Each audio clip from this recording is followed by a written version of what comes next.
नवाज शरीफ ने पार्टी का सारा बोझ मरियम नवाज पर डाल दिया। इंट्रा पार्टी इलेक्शन से पहले ही फैसले ले लिए।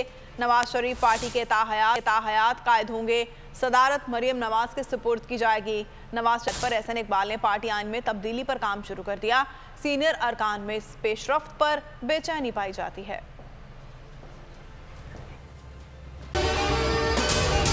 अगर आपको ये वीडियो पसंद आई है तो हमारे चैनल को सब्सक्राइब करें और बेल आइकन को प्रेस करें।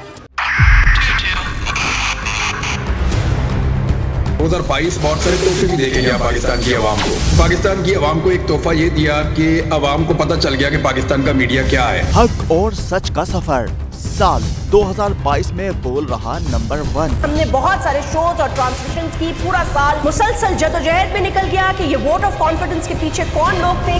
तोड़े रेटिंग के सभी रिकॉर्ड। सोशल मीडिया पर भी सबसे ज्यादा तेजी से 2.4 बिलियन व्यूज का संगे मील अबूर किया। एंकर्स को भी आवाम में सबसे ज्यादा मकबूलियत मिली और सोशल मीडिया पर भी बोल रहा सब पर सब्सक्राइब करें और बेल दबाएं ताकि कोई खबर रह न जाए।